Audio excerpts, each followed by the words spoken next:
Thank you for your opening statement.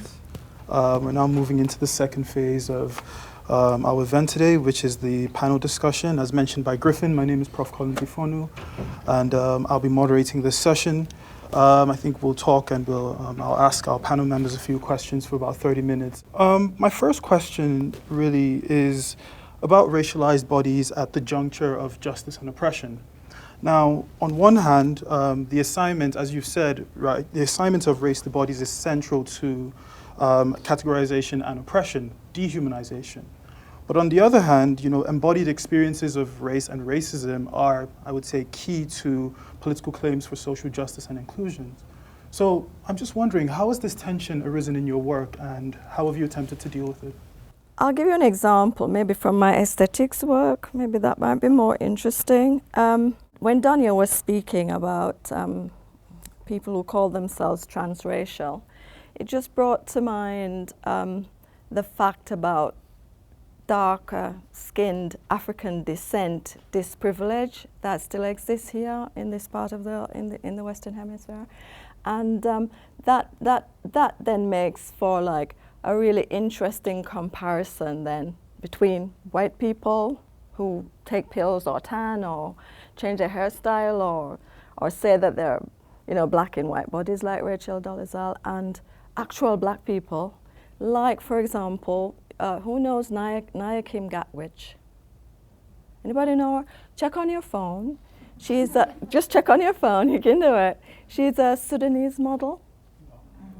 Naya Kim Gatwich, Queen of the Dark, she calls herself, and she puts posts up of herself a lot. And the reason she does that is because she wants people to see, as she says, she did this Queen Vogue interview where she talked about her experiences. So she puts these pictures of herself up for people to see what self-love of black skin looks like. Because she says she's the only person who looks like this in her kind of environment. And it's taken her like years. She said she used to cry when she was in middle school at night because she was perceived as ugly, so therefore she thought of herself as ugly as well. The interesting thing about what she does, I think, is she kind of flips the oppression of being darker skinned. She's a model, I know. But she flips that oppression of being darker skinned, seen as ugly, on its head by asserting self-love, right? Which to me is a very big task, of trying to do something about the aesthetic oppression of white skin iconicity and also lighter skinned iconicity in terms of beauty in this part of the world. She's not the only person who's done that. Lupita Nyong'o, you all know her, of course, very famously said similar things to Naya Kim Gatwich, that she used to cry because she thought she was ugly. Michelle Obama, we know about her, the focus on her arms for the years that she was FLOTUS, and then the very famous ape in heels comment, that one, just as Melania Trump was going to become FLOTUS. Naya Kim Gatwich's experience in the back of an Uber, for me, are like really instructive. She is a passenger in a taxi, right? So you're just a passenger sitting there minding your own business, probably thinking about what you're going to do next. And the taxi driver said to her, "If I gave you $10,000, would you bleach your skin?" Why would you do that, actually? Right? If it wasn't about her being seen in kind of a dehumanized way. Anyway, so she replied, "Why would I do that? My skin's a blessing." So, we might say her as, well, she's a model and she's benefiting from looking very different because that's what modeling kind of focuses on. But outside of the photo shoot, on the street, she's a dark-skinned black woman who is only that. So that's what she's got to live with. So for these transracial people, there's a lot of other people as well who do racial cosplay, with makeup, right? Like that Swedish woman, what I mean, don't you? Right? Ella or something, I can't remember her name. Yeah, I would really suggest that they think really deeply about what they're doing, as you've suggested, and what that means in terms of the racism that underlies the appropriation, but not just that. People like this, I can't remember the Swedish woman's name, it'll come to me when I've left the room, I'm sure, who do racial cosplay. Like, she puts makeup on, she also tans in order to look kind of like black-white mixed race or something like that. I wouldn't say it's something that's done just because she really maybe fancies looking like that, though probably she does. She also makes money out of that, right? Because she's there, she's a beauty influencer on Instagram, she gets product placement, right? So she's actually taking money away from women who look like her because that's how they were born looking, which is also interesting, how kind of racial capitalism works and how women's bodies, black women's bodies, Indian women's bodies, indigenous women's bodies are kind of in that circuit as well. I'm just really shocked by what you've said. I have to say I'm incredibly moved by it. It's awful that anything like that should happen to anybody.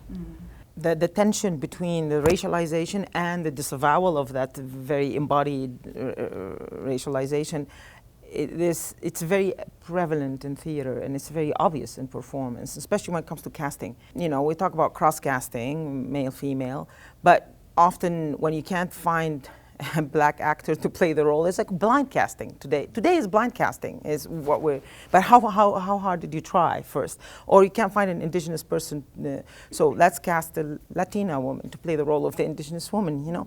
So it's on the level of the presentation and performativity, but can that body embody that experience? That's an important question in theater. That happens a lot here, you know, in our productions, and you ask, well, say, we can't find an indigenous woman to play that role, you know, then I don't know, then in my opinion, that play doesn't go ahead.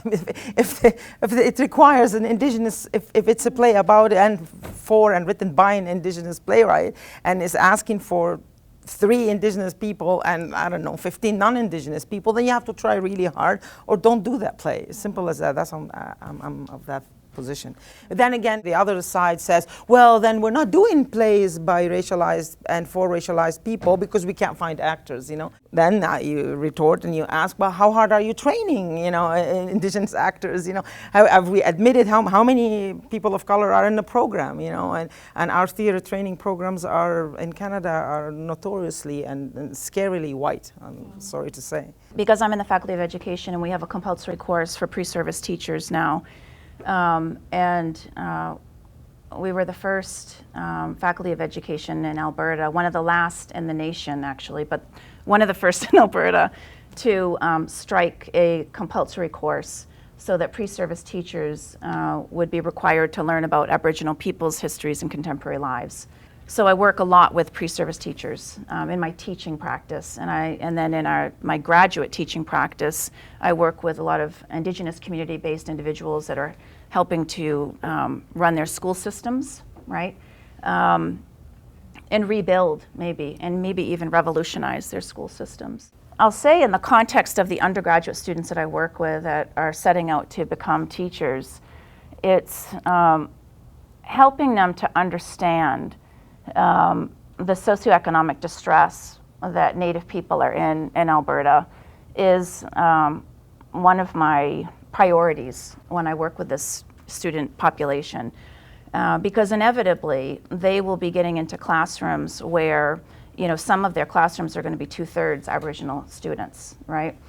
And so I draw on a lot of statistics, socioeconomic statistics, and the biggest challenge in that is helping them to understand that as Native people, we are so much more than the socioeconomic data in the systems that have created our lives, you know, the realities within our lives.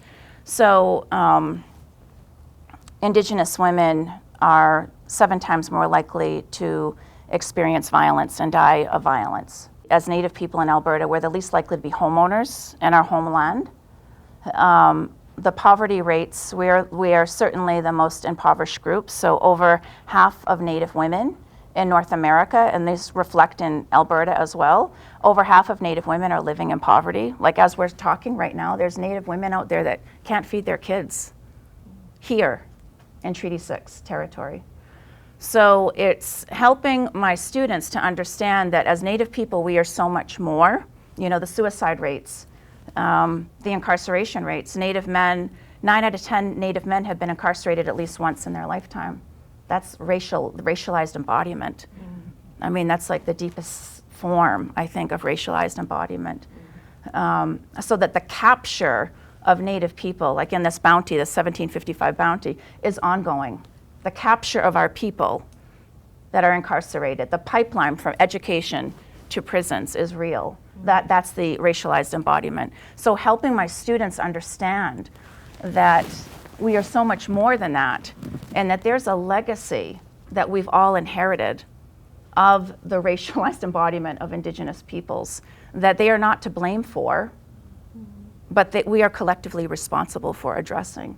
So making sense of it and being able to engage with critical theory. I mean, just, you know, that requires a certain level of critical theoretical engagement, critical analysis, to understand, you know, as a pre-service teacher, okay, well, this isn't really who Native people are, this doesn't define who they are, but at the same time, this is their reality, this is our reality, right? The socioeconomic data is our reality.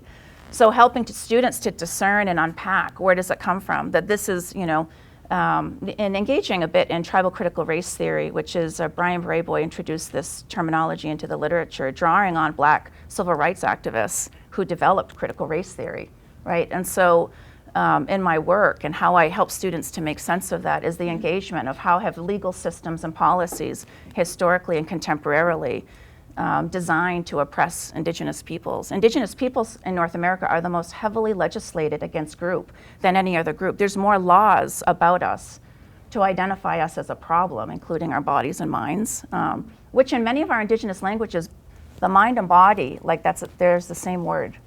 You know, that's how inextricably linked the mind and body is for many, within, not all, but within many of our Indigenous languages.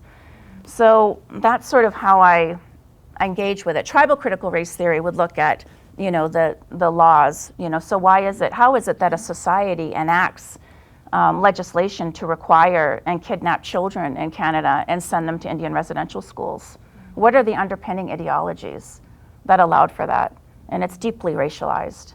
And so, you know, the capture of those children, you know, that and placing them in those homes and, you know, the prisons. So I think it's a really important one, and it's a tough one because students come to their undergraduate degree and they haven't really been invited much to rethink history. They haven't been invited to even rethink everything they've ever known, you know, much less critical theory. It's a challenge. It's not easy, but it, you know, it's, as a result of that, I am the deliverer. I deliver the difficult knowledge, not the lovely knowledge. And so I'm a hate crime survivor because of it. You know, I've had white supremacist students come after me. And so that's real. And that's, you know, racialized embodiment as well because of the implications of that within my own body, right? We are the data we collect. As racialized scholars, like we are the data we collect. So it's not like it's over there somewhere and we're observing it. It's also the spatialization of the violence and how the embodied woman's, you know, the name of the mountain is overlaid, and there's a kind of a connection between that naming, the politics of naming, and the contemporary violence that continues. In Canmore, they changed the name of the Chinaman's Peak to Haling Peak, right? Haling Peak. So is there a process? I don't know. A lot of people work on the mountains, or at the U of A. I know. Has there been any attempt to look at place names? And we have a colleague who works on place names in Vancouver, and various parts of, especially Stanley Park and the original indigenous names. But I don't know if this has been looked at, especially in the Rocky Mountains, and that's an incredible example of how the spatialization is overlaid onto the woman's body, and then it continues the violence in a way you can't. I'm glad you pointed it out because we have to look at them together. Yes, yeah. And you think 1,200 missing and murdered Indigenous women, and we know that it's way more than that, right? But if you were to even just place that into a ratio on this campus, that would be 27,000 students. All of a sudden, they're gone from the University of Alberta. We have a 40,000 student population. The nation would be in an uproar. When one white undergraduate student goes down to Mexico for spring break, it's on the USA Today show the next morning, her parents are being interviewed. That's happened at least a half a dozen times. I guess my next question, it really, I'm going to stick with you, Rebecca, if you don't mind. And it's really about pedagogies of embodiment and knowledge. Now, I'll come to Dr. Minter. You said that theater is something of an ephemeral form, and, sort of performance keeps, it keeps knowledge circulating to the extent that those constructions cannot be so easily placed. And to Rebecca, you're also talking about Red Hope pedagogy, which is a way of maintaining this and bringing, to light this indigenous knowledge in the face of erasure of indigenous ways of knowing. So I guess my question is, what is it about bodies and embodiment that gives you hope for their unracialization?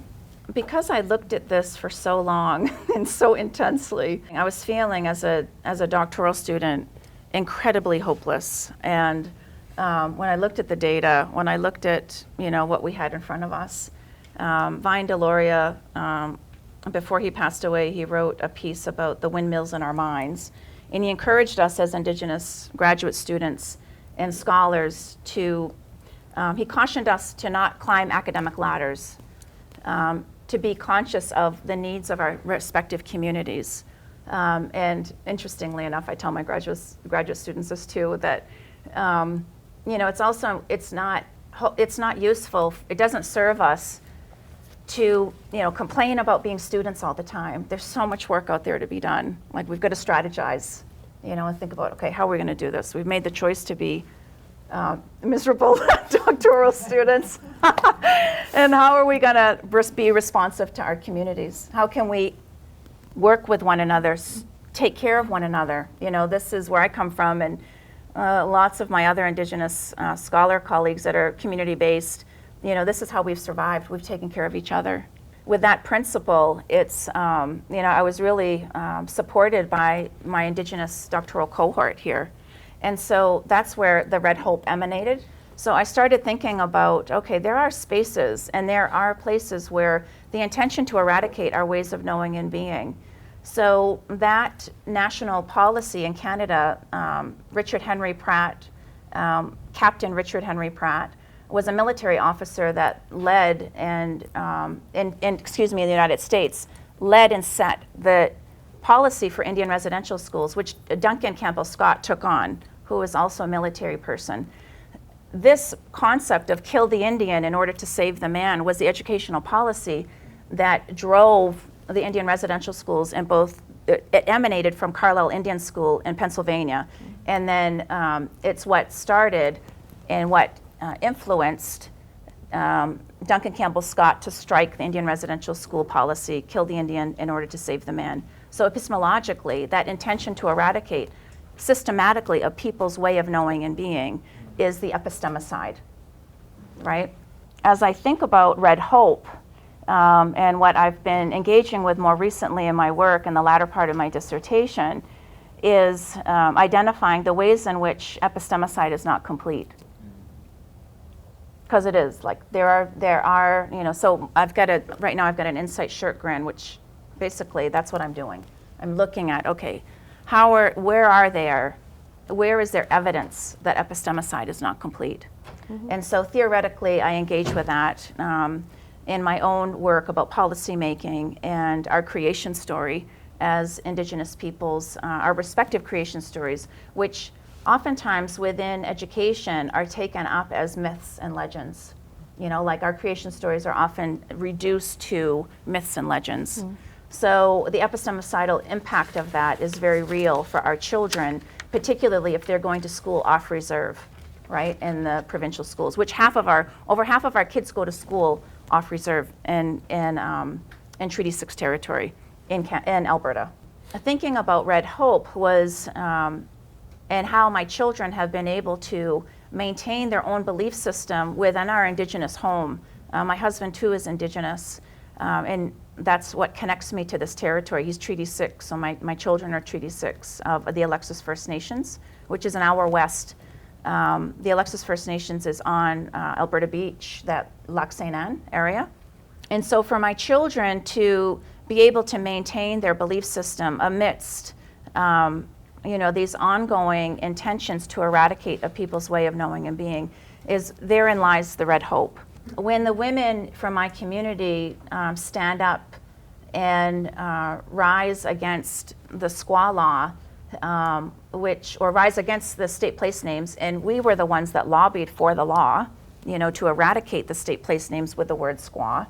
The women coming together and taking care of one another and going and testifying with one another is, again, the empirical evidence that epistemicide is not complete, right? And so therein lies the red hope. My son, I was going for a walk with him and our dog at the Terrawilliger Dog Park, which I just love that landscape. And he was telling me about science that he learned, and he was talking about gravity and the forces of nature. And I had asked him, he was talking about the planets, the universe. He was only in probably 4th grade. And I looked down at him and I asked him, well, what is the greatest force ever? Like, what is the greatest force out there? And without hesitation, he just looked at me and he said, love. And so immediately it reminded me, okay, this is another example of where epistemicide is not complete. The red hope that I've been thinking a lot about more recently and wanting to hang my sort of mind around, because like what I was talking about earlier, that's why I'm happy to hand over, like whoever wants to research this, it's a really great, this would contribute to a really important line of inquiry, which I think embodiment of race is, and I want to think about embodiment of red hope. What is that going to look like? Because we know that when we sing and we drum, like neuroscience has told us that when we sing and drum, that it's regenerative to our cells, that singing is physiologically regenerative to everyone, right? So the vibrations that we engage with in our throat that emanate from our mouths, when we dance and we sing, it is regenerative to our cells, literally. Okay, so that is the embodiment of red hope, because we're still singing our songs. Like when you think about that, 97% of original population depletion, that's one of the largest acts of genocide the world's ever known. When you think about 150,000 children that went through Indian residential schools, the rape, the torture, being scientifically experimented on, it's just like, it's unimaginable to think about what Indigenous peoples have survived. So for us to still be singing round dance songs, engaging, and our ceremonies, the Indian Act prohibited us from transferring Indigenous knowledge. We weren't allowed to engage in our own ceremonies. And it wasn't until, that's 1876, the prohibition of the transfer of Indigenous knowledge was federally legislated against for Native people. And that wasn't amended out of the Indian Act until 1952. My mother was born in 1938, right? So that is like, when I say not only kill the Indian in order to save the man, that's epistemicidal. Well, the prohibition of Indigenous knowledge transfer is certainly, it's like so blatantly epistemicidal. Right. So I want to know, like I know that I've felt it and I've experienced it, and I'm also the data that I collect, because I sing my traditional songs where I come from. And how often do I get to do that as a scholar? I try to make it often, so I share that with my graduate students, right? And it's regenerative. Because the squaw's tit, the dehumanization, that's not who we are.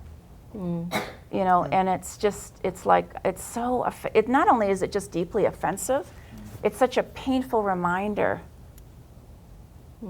of the violence, the ongoing violence against Native women, and how widely accepted that is in society. I'm going to move on to a question on the commodification of bodies, and particularly the racialized bodies. Now, Shirley, you've written about the racial branding of 2 British athletes. Yeah. And Donya, you've also written about the uproar over the infamous Janet Jackson wardrobe malfunction. So I always think, you think about The boob article. Yeah, In this consumer capitalist society of ours, there's something to be said for how racialized bodies are branded, packaged, and consumed, right? Not literally, but and I'm just wondering, what is at play here? Is it, is it that famous white gaze? Is this, what's going on with the commodification of bodies in the way that you write about them in your works? I was thinking about hope earlier, and I was thinking, I come from the Middle East. The hope is a disease.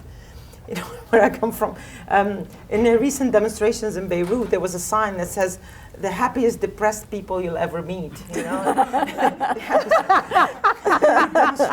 really good. It's so awesome.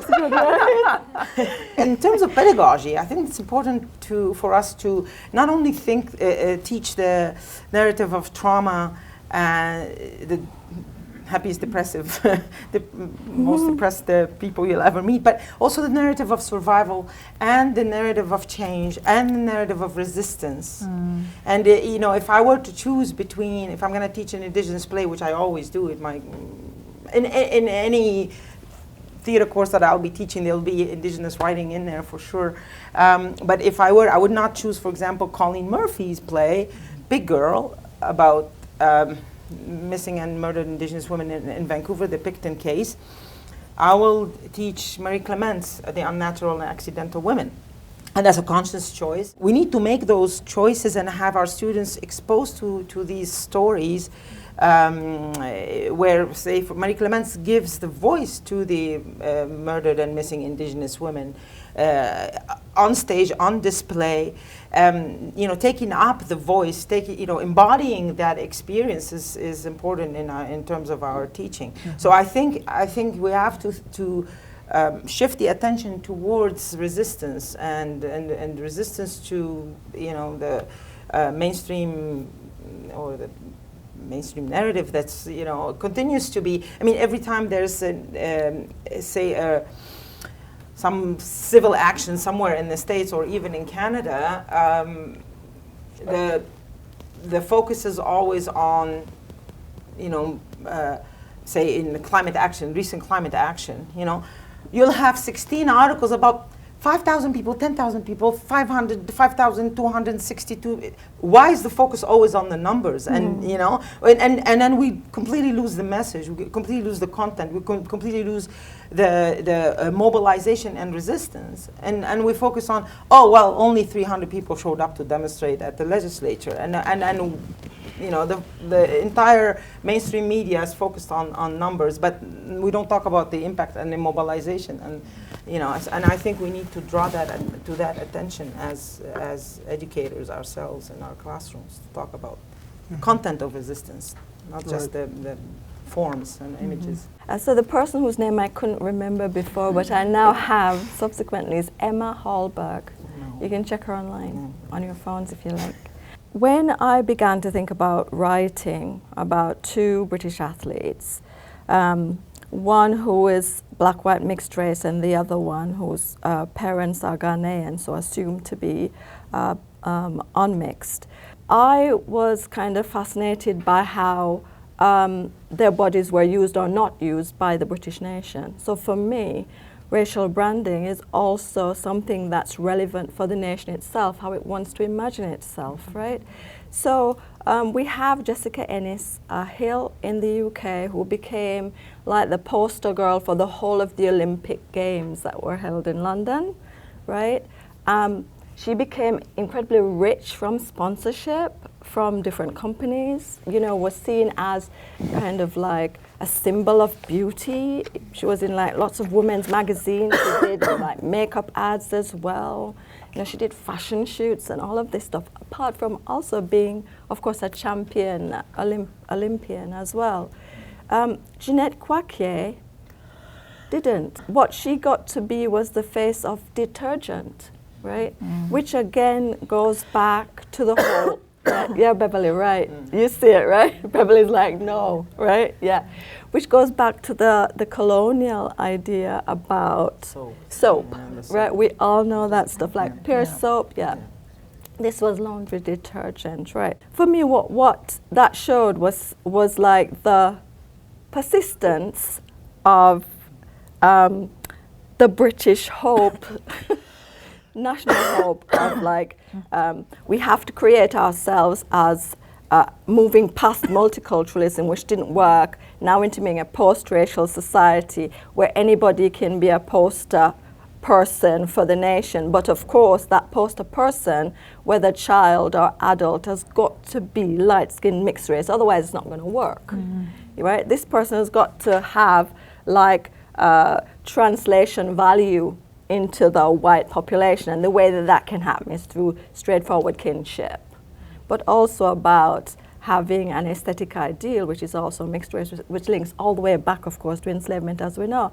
So racial branding, for me, is about like how the nation wants to position itself now and into the future. And I'll give you an example from Canada, the only example I know. When I went to get my like pre-clearance letter to get a work permit to be here, I went to like a visa office in London, and there was a continual stream video of Canada, and it was about the different parts of Canada with all the different smiling people in Canada. So again, you know, this multicultural, we're all happy together, we're from different parts, and we're all Canadian type of thing. So bodies are used quite a lot, and the bodies that I use most is like bodies of women and children. Were also the most victimized as well, you know, the ones who suffer the most kind of violence. And like when you were speaking, Rebecca, I was thinking about how it is that I can only speak to British colonialism, of course, I've never studied any other, but how it is that British colonialism keeps doing the same things everywhere it goes. Because, you know, the same thing kind of happened in Australia with the residential schools, the kids being taken away from their families, the legislation against Aboriginal people, the thing about the singing and drumming as well. Enslaved people couldn't do that, it was illegal, you know. So it kind of really interests me how the branding of bodies has this incredible link back to those kind of colonial histories.